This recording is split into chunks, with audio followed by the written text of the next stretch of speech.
Good afternoon, everyone. So last week for Tuesday and Wednesday, I think, we were sharing on thoughts. So and I might have already said this, but we have to keep hearing words of truth being spoken over and over and over and over, so it takes root within the mind and begins to grow and ripen. The reason why we see only the past is because the mind is so preoccupied with what we've made, with past thoughts. We're seldom ever present. Most of us are absent.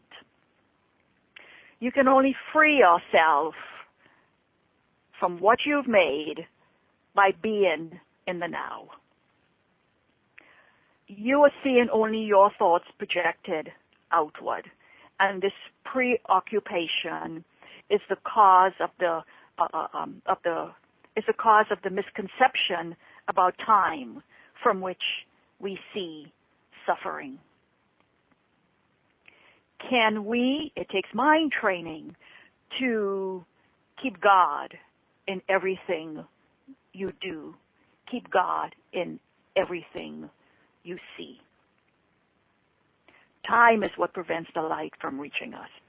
And in this preoccupational state, your mind cannot grasp the present, which is the only time. Love is always present. We are absent.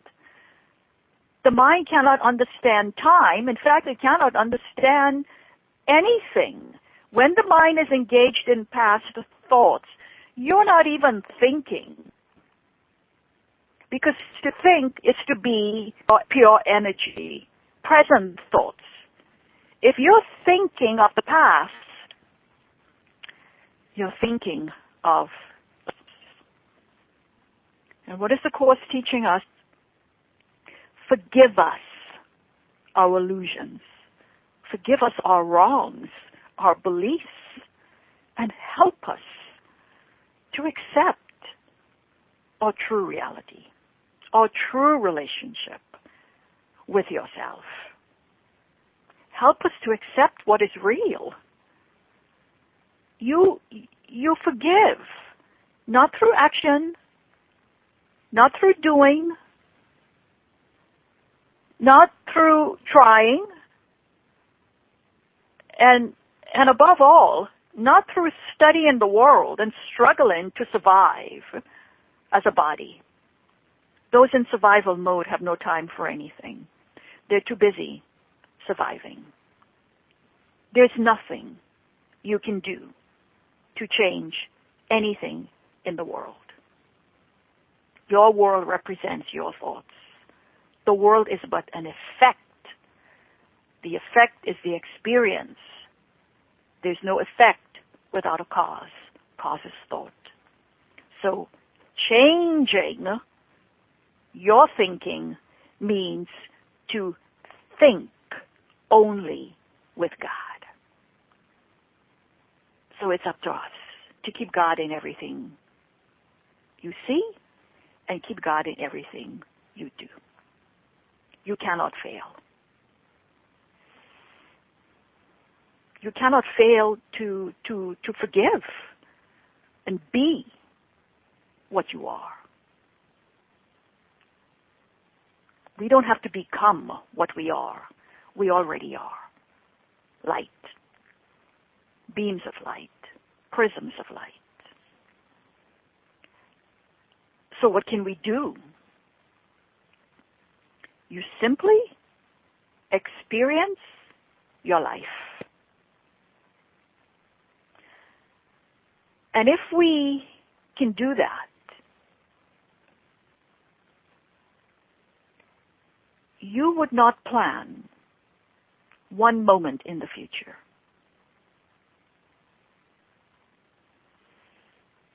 You would simply experience your life. And if you're experiencing your life, you're following the path of your joy, your true essence, God's joy. You're following the path of joy. And if you're not following the path of your joy, you are nowhere near discovering the peace of God. The only activities that can possibly bring us to the point of time collapsing are those that bring us joy. Joy is our birthright, and it's nothing you have to work hard for or to attain. You're doing what you love and loving what you do. From a consciousness of love. If you believe, and a belief is a thought, and we have two thought systems until we transcend it, and it takes diligent, devoted, committed practice. If you believe you're experiencing joy, ask yourself, can anything in this world, regardless of size or form, threaten my joy?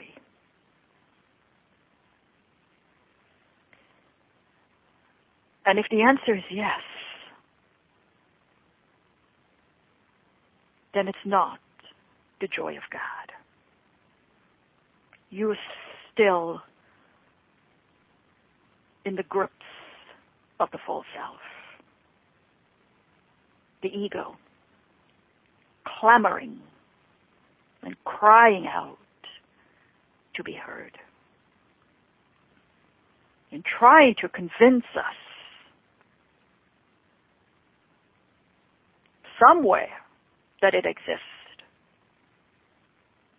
which of course it does not. You can only experience joy when you know you are one with God. You can only experience joy by being in the present. Love is always present. Your real thoughts are there. They're never absent.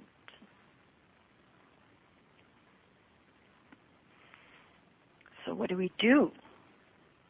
Well, we have 365 lessons.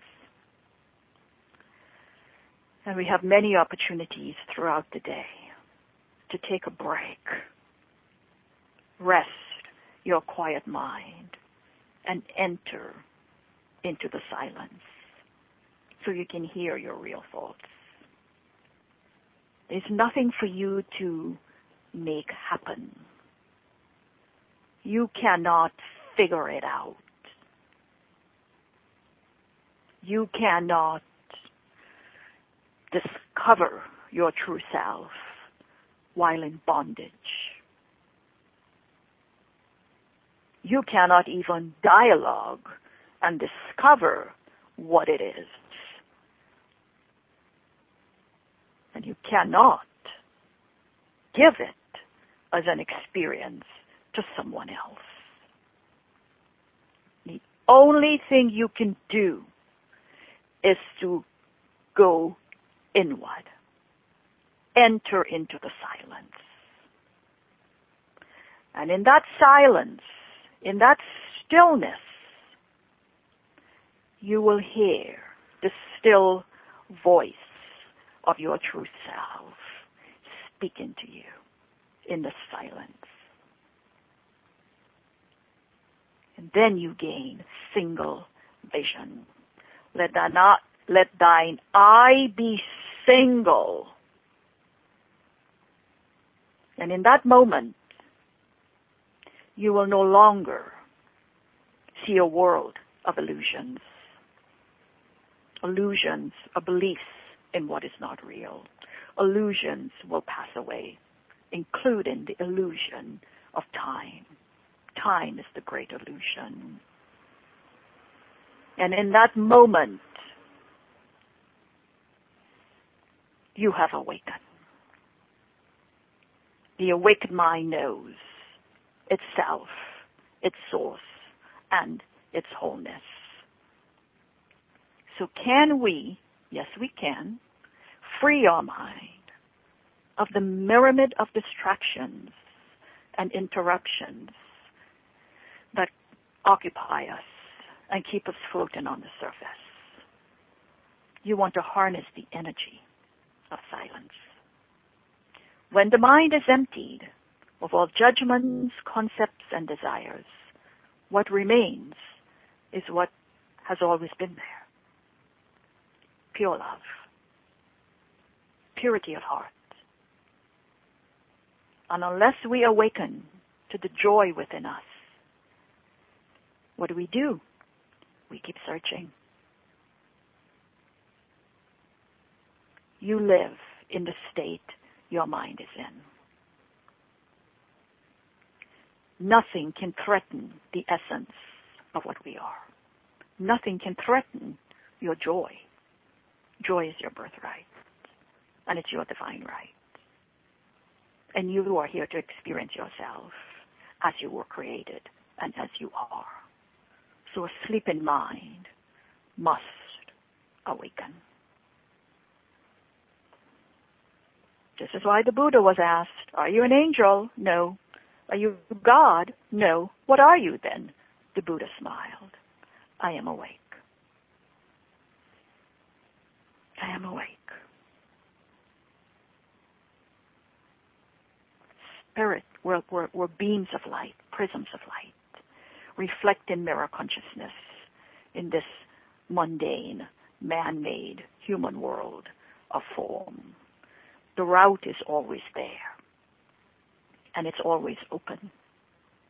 We have to be prepared from many years over hiking, over rough terrain.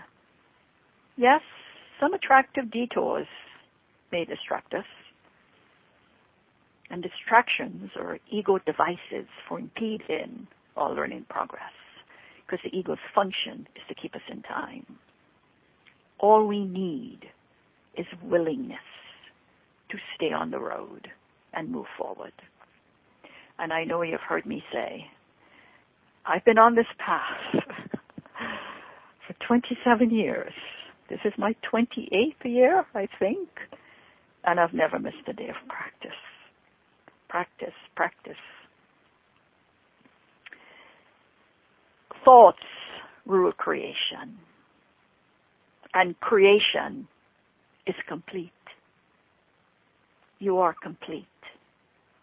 Completeness lacks nothing.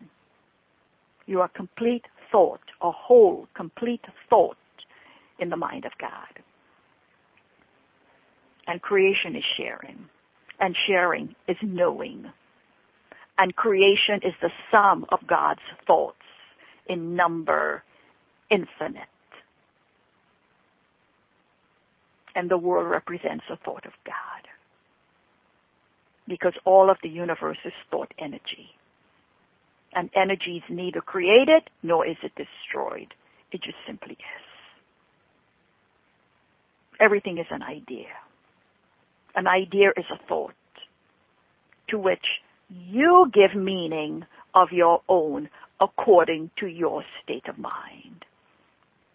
The mind is a process of thoughts, and you live in the mind, and life is experienced in the mind. So thoughts are always flowing. You want to accept the emotions and feelings you want to experience. Every penny counts. Every thought counts. Every thought has a consequence.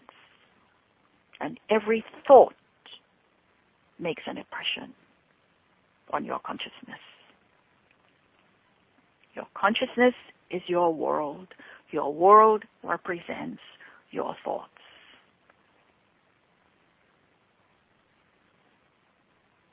And the sum total of all of those thoughts is what makes up your world. thoughts are vibration.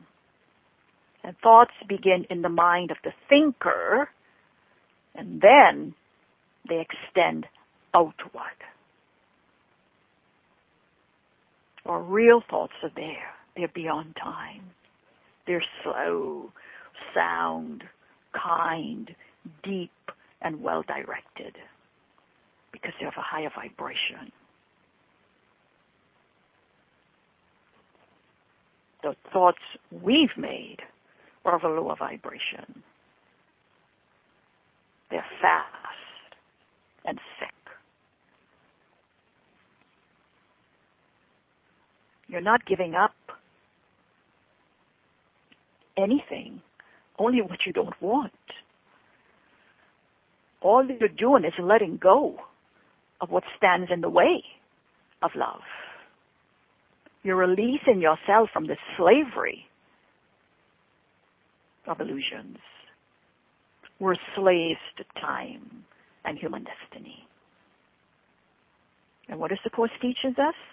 Love does not cherish the illusion you hold about yourself. It has taken time to misguide you. It takes no time to be what you are. What you are is not of time. You are here in time to heal the illusion and remember what you are. And you live in the state your mind is in. You are your thoughts. And nothing can have effects without a cause. So we have to be willing to let go. Release your mind from the prison, from the shackles of the past that keeps you in a world of illusions. We have to learn to turn off the ignition of the mind and turn it on when you need to. Just be. Be yourself, not an illusion of yourself. The thoughts of God are far beyond all change, and they shine forever. And they wait. Just wait on welcoming and remembering. And to remember is to restore to your memory what is already there, but you rejected it. And thoughts increase by being given away. And the more who believe in them, the stronger they become. And the thought God holds of you is your reality. Many of us are just unaware of our reality. Reality does not change. Reality is a quality or state of being real, and only what is loving is real. So if it's not a loving thought, it's not a God thought. Whatever your thoughts are, as long as they flow, words, actions have to follow. So what can I do to take charge, to take command of my thoughts right now? And just do it. The Course is teaching us your thinking will be erratic until a firm commitment is made. A firm commitment. Commitment is an obligation. It's a duty. It's a promise to do something. And you made a promise. And nothing happens until we're committed. Because commitment transforms dreams into reality.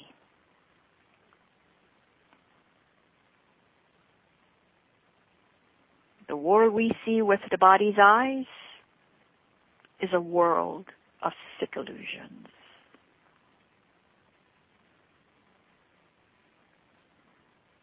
Where is the sickness? In the mind of thoughts. We're not even seeing clearly. We're seeing everything in fragmented pieces, excluding ourselves from our real thoughts. They're there, waiting to be recognized. And to recognize is to know. And to know is to be certain. And the certain are perfectly calm, for they're not in doubt.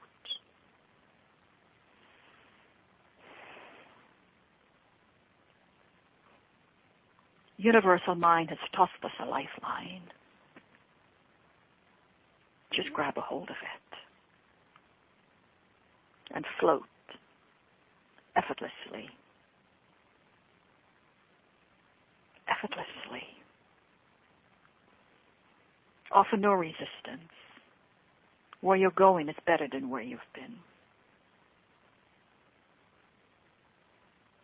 I could not have imagined my life, what it is now, when I first opened A Course in Miracles books 27 years ago. All I knew within myself was, I want to know the truth of what am I and what am I on this planet to do. And based on that commitment, the universe has supported me.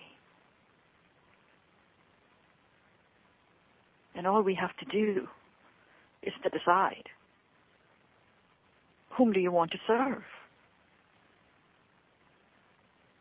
The selfish will or the selfless will? Two opposing thought systems cannot occupy the mind at the same time. Again, offer no resistance. Be willing to be led by the greatest of all leaders. You're healing the pain and suffering. What has sorrow brought you?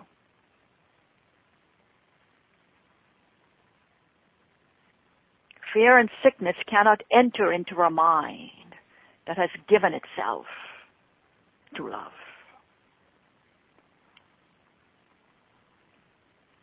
The knowledge is there within each and every one of us. Knowledge means recognition, recognizing what is real. And to know the truth, you must make it real. You must live it through thought, word, and action. And there's no such thing as a little thought or an unimportant thought. The fact is, it's a thought, and it needs to be well directed. Are we willing to lay aside all that we've made? The world we're seeing with the body's eyes does nothing. Whom do you want to serve? The choice is ours.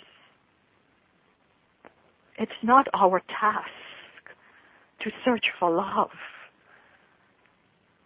It's what we are already, but allow it to flow through us. And it's flowing through you because the channel is open. You want to be a clear and open channel. And if you want to know if what you're doing is right, you just simply ask yourself, does it feel right? Does it offer peace? The rightness is a right thought. Then you're certain.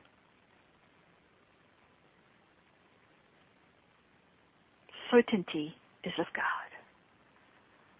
Are we willing to abandon, let go of all that we've made,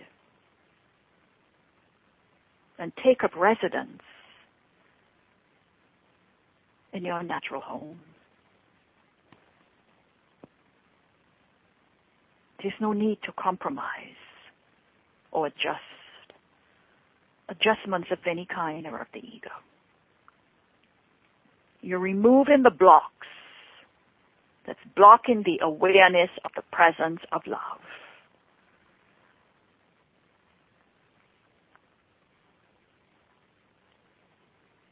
Why are we not diving deeper within ourselves?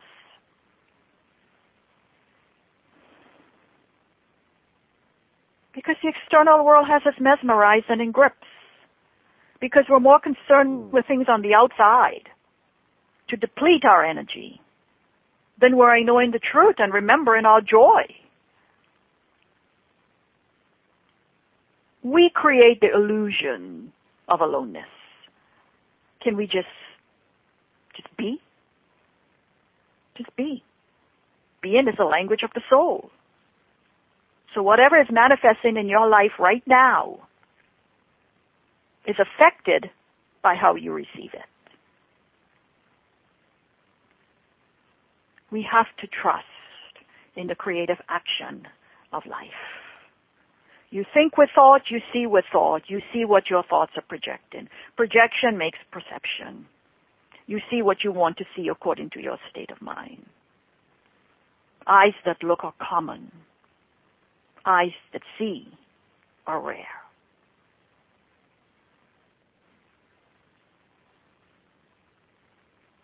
Psychological pain simply means wanting something that is not there in the present moment, or rejecting something that exists in the present moment. The past is over, and the future is non-existent. And the present moment is not between the future and the past, but the constant timeless dimension. So everything we have made, everything we have gathered intellectually, intellectual time concepts, has to fall away, must drop away. Because other than the impersonal sense of I am, everything is conceptual. Are we willing to drop our self-made concepts? Concepts are ideas. Everything is an idea. And the cause of our unhappiness is this me, mine, more, want concept. The awakened mind always lives in the present. Lives, not surviving, lives in freedom and joy.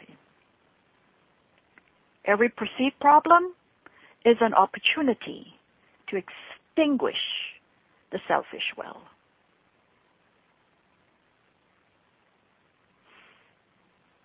The problem arises when the distraction is not a stray thought, but some resentment, some irritation, some craving, apprehension, or compulsive thought. I want. And the power of such thoughts is that there's nothing the false self, the ego, likes to do more than to think about itself. And so when a self-centered thought comes up within you, everything in our conditioning screams, hey, look at that. Pay attention to this.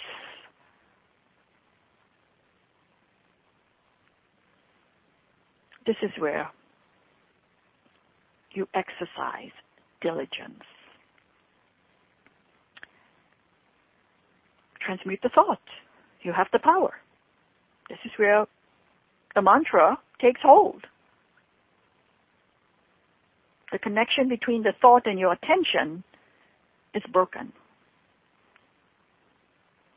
And a compulsive thought, whether it's depression, anger, or some powerful craving, it has no power of its own, only the power you give it.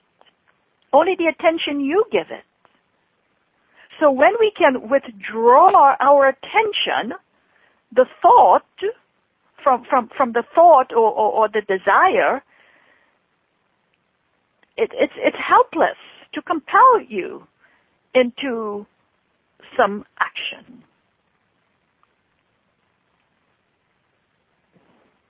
This is why I often say we have to stand guard at the door of your mind.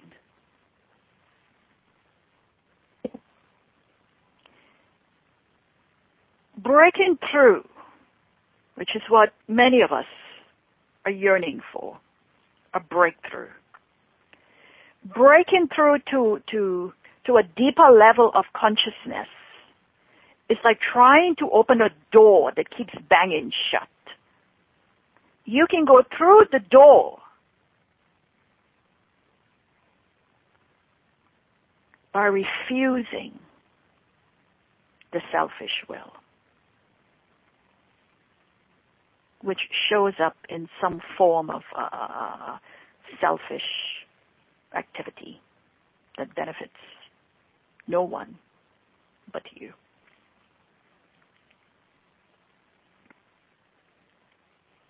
It is possible. In fact, it's necessary.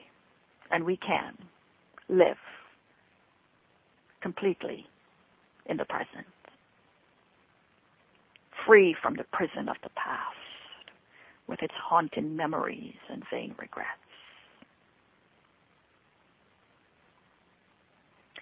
Let your thoughts be wholesome and pure.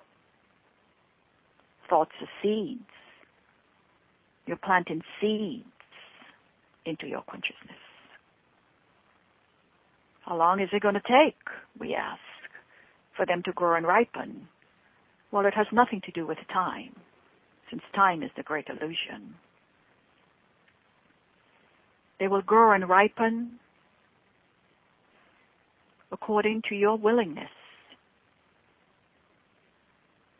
That depends on the condition of the soil.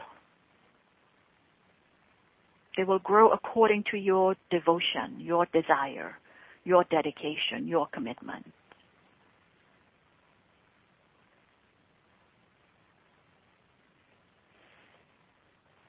We are so dedicated to illusions. Abandon all illusions and reside in the temple of bliss. We have to move from a lower vibration to a higher vibration. And where humanity is now, we're moving from a lower to a higher, more complete level of reality. From selfishness, separated fear consciousness, from reaction to selflessness, abundant love consciousness, to action. We're emerging from an illusion of what we think we are to the acceptance of what we truly are.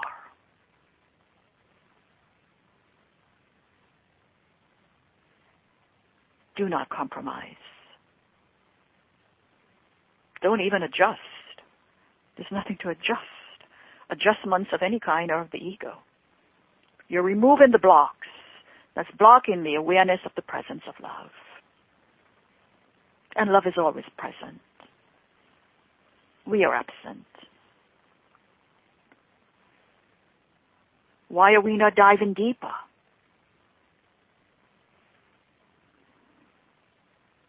Because we're more concerned with things on the outside of ourselves to keep us floating on the surface of life than in knowing the truth of what you are, so you can live in freedom.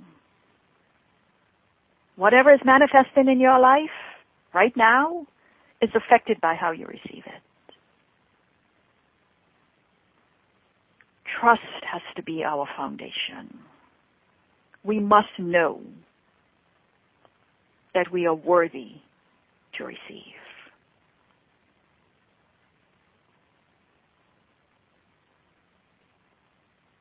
And God can give us only as much as we are open, receptive to receive.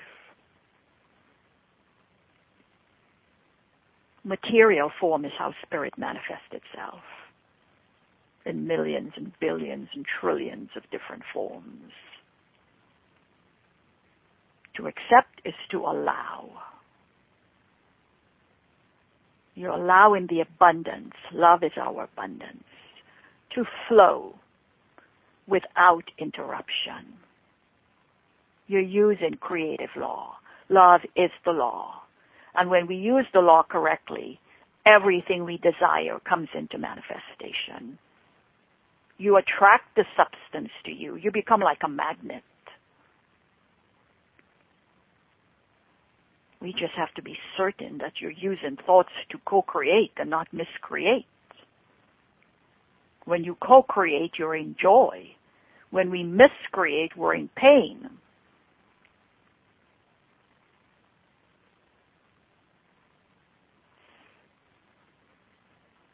How will the world end?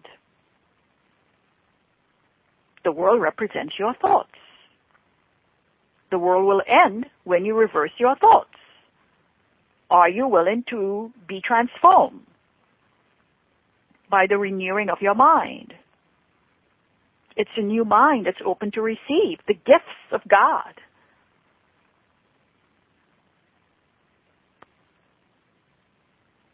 It's up to us to bring the false self to an end, to die to the personality self. And personality comes from the Latin word persona, meaning mask. Are we willing to remove the mask? Energy flows where your attention goes. Where is your attention? We're here to bring forth mighty works, not by the sweat of your brow, but by the intent of your consciousness.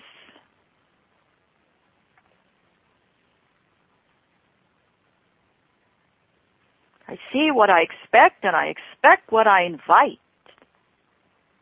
My results is my invitation coming to me as I send for it. For so many of us, most of our inner needs were not molded or identified with while growing up. So we see a world that's hostile, where we have to defend ourselves. And many of us set up our own little haunted house and invite ghosts.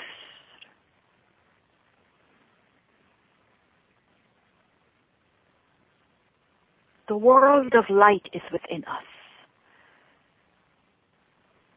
And your deepest desire is to discover it.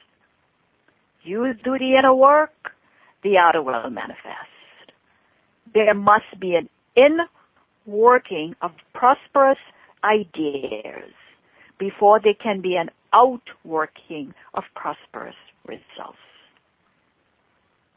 Things, possessions, cannot give us what we already have. Joy is your birthright. It puzzles me. Why does an easy path seem so difficult and treacherous for us to follow? Because the mind is possessed by illusions. Because the external world has us mesmerized and in grips with all its toys and trinkets. And we're more concerned with things on the outside to make us unhappy than we are in knowing the truth of what we are. And be at peace within yourself.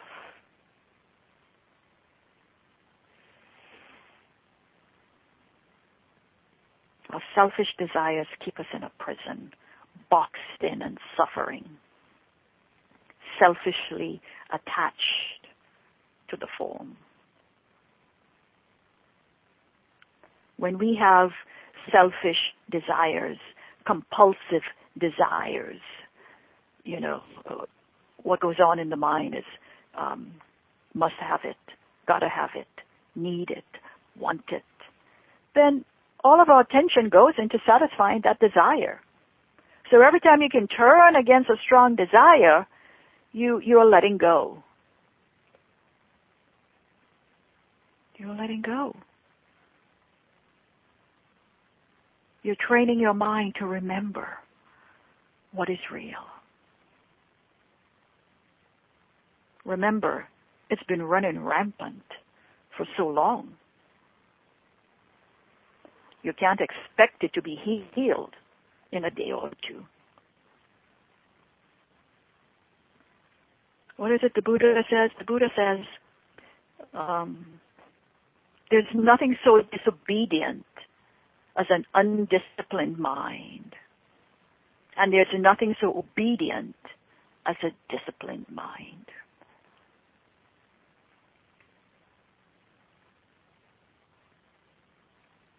The cause of our pain is separation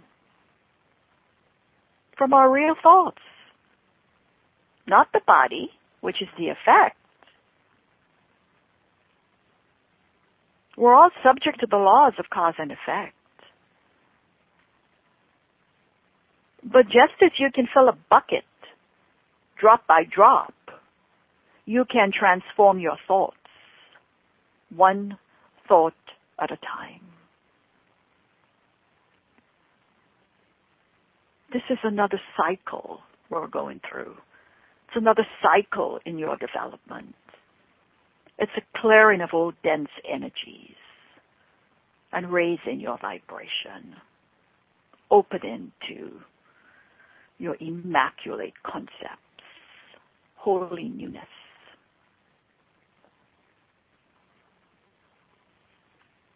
Holy newness. Ask love to interpret for you. Love's interpretation is always right.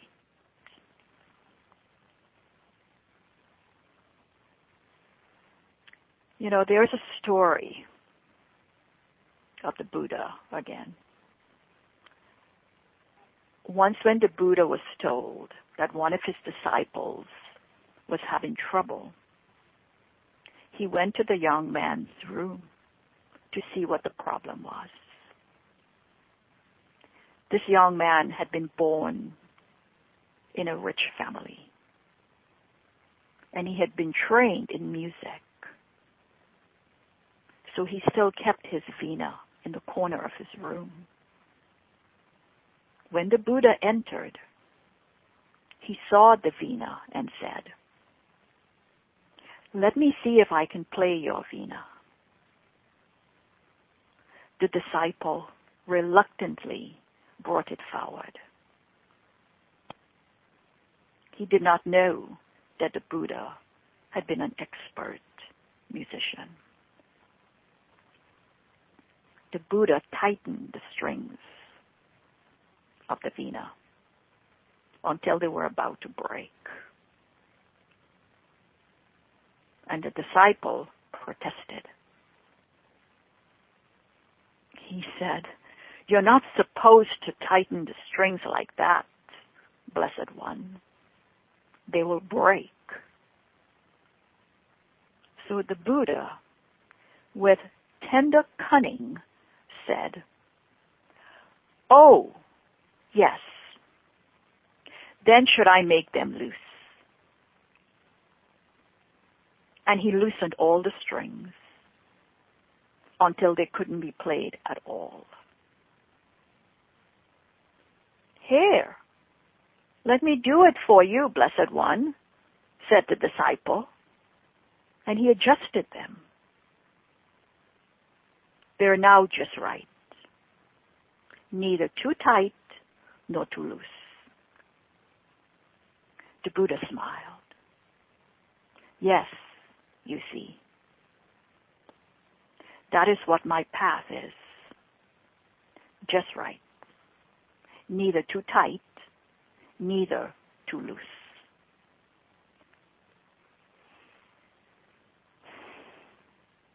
We need to exercise Moderation in everything. Temperance is everything.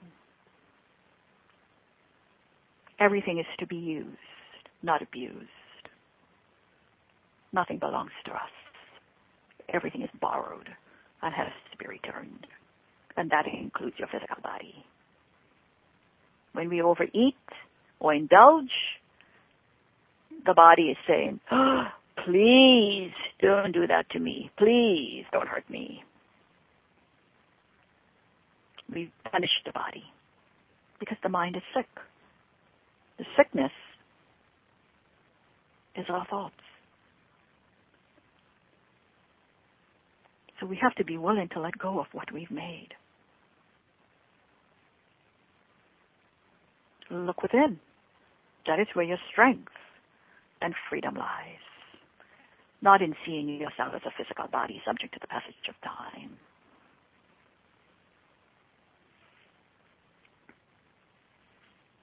Fill that bucket, drop by drop. Every thought makes an impression.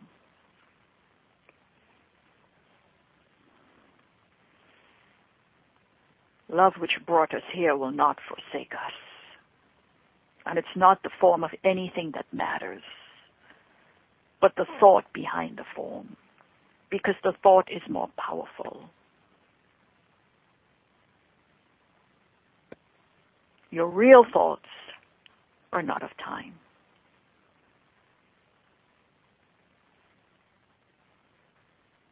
And they don't even travel. They're already there. Are we willing to be still and listen? Hear our real thoughts, which can only be heard when the mind is quiet, and you begin to feel a sense of certainty and know that you are created, not made, in the exact image of God. Image is thought. And know you are God. So what can be more certain but the truth of what you are? Are we willing to let go? Are we willing to walk beyond the world of darkness into the light?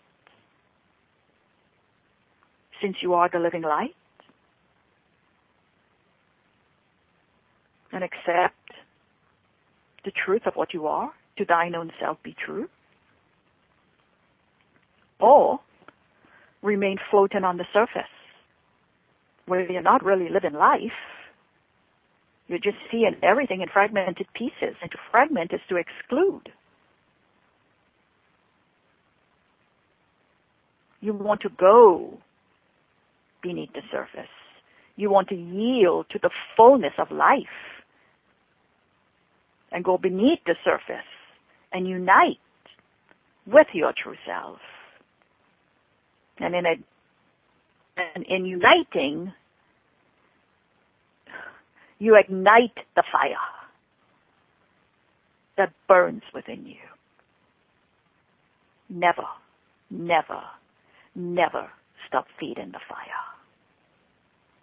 Eventually it will flare up, and your life will be ablaze with light. To ignite, you must choose to unite with the oneness of life. And life is now. You are one self, complete, pure, perfect, and eternal, forever and forever.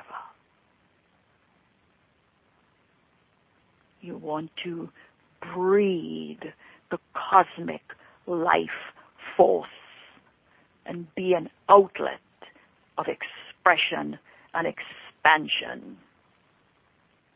How? By removing the silent barricade that dims your sight and warps your vision. Allow vision to show you where to go. You're not alone. One who knows is with you.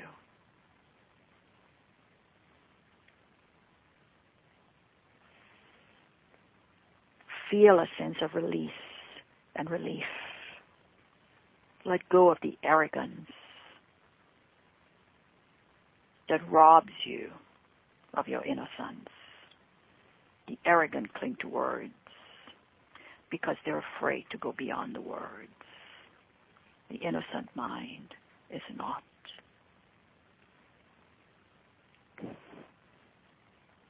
A suspicious thought is an evil thought, working havoc.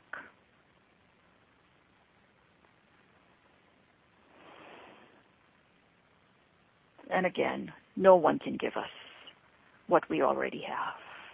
If it's in one, it's in all. Turn your back on the thought system of man, the thought system of fear, self-centeredness, and turn your senses inward. And then you will hear the thoughts of God.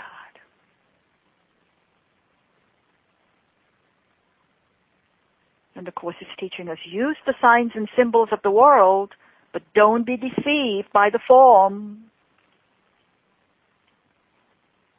When you're not in your natural state, you're creating commotion. Commotion. The commotion is telling you the energy is flowing in the wrong direction. Because every thought we have contributes to truth or illusions. Either it extends the truth or multiplies illusions.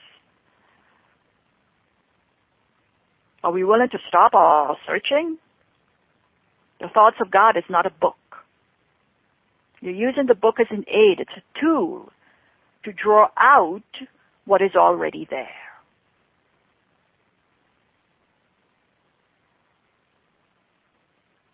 To remind you that energy is your natural power. Everything is energy. Energy governs the molecular structure of all manifestation. And we must allow and merge with that energy so it flows like a river, freely, effortlessly, and bountifully, without interruptions. God is an energy field of pure, unconditional love. No conditions attached, not contaminated, not corrupted. And God is everywhere and in everything. There's nowhere you can be that God isn't. Wherever we are, God is. And there's nowhere you can be without God. I am with you, always, always. God is all-knowing, all-power, all-wisdom, wholeness and completeness. The allness of all there is, all intelligence. Intelligence is thought, thinking within itself, and observing itself, observing itself. Everywhere and in everything, expressing in form. So, any attempt to tell God what our needs are, or what to do, implies distrust. God is consciousness, and so are you. Conscious of itself. You are pure consciousness. Christ consciousness. Christ means anointed one, illumination, light. And you cannot find the Christ in form. You can only find the Christ within. Within. When the inside is right, the outside will be right. And everything is already right on the inside. My intention, coming on this call today, was to do a meditation. But apparently, I don't think it's going to happen. So we will do a meditation tomorrow. But I still have a few more minutes.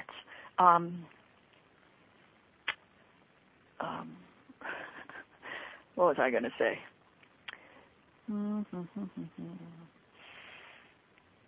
Soak yourself. Soak yourself in the awareness of what you are. Look within. where your strength and freedom lies. When you pray, remain open to receive divine inspiration. Inspiration literally means breathing in. You're in the Spirit. To be inspired is to be in the Spirit.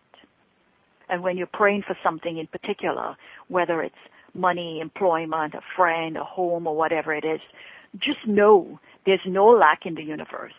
If you feel a sense of lack within you, you have to heal that sense of lack by correcting the thought of lack. Not begging, not bargaining, or pleading with God. Because God does not know lack.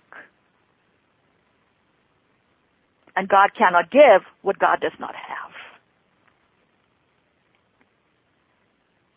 So in correcting the thought of lack, you're affirming a thought of abundance. I know, I feel, I have, I accept, I allow because of what I am. So when you pray to correct the thought, the understanding, the awareness, the thing will come to you. It will show up in God's wise and wonderful way, and you will recognize it. It may not be in the form you expected it, or even when you expected it, but it appears. It appears. You do not receive what you want. You do not receive what you pray for, but you always receive what you expect. So expect nothing but what already belongs to you. What already belongs to you. And when we pray and say, give us this day our daily bread, this day, not yesterday, not tomorrow, this present moment, our daily bread is our daily bread of truth. You're in alignment with the unalterable law of truth. You cannot deny the simple truth. And the truth in you came from abundance, and therefore you are abundant. Nothing is lacking or missing. And it is the function of Creator, Father, Mother, God, Creator, to govern its creation.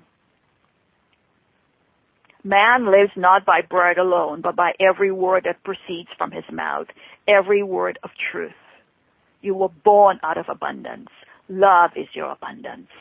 You were born out of abundance into abundance. You are a part of God, created in the image. And because of this, you lack nothing. That separated self, known as the ego, the small self, believes in lack. And because you're identifying with that self, you believe in lack. That's a distortion in the mind. Remember, the universe mirrors your beliefs to you, and so your mistakes appear real, but it isn't the truth. Okay. Breathe the holy breath of life and feel your light body.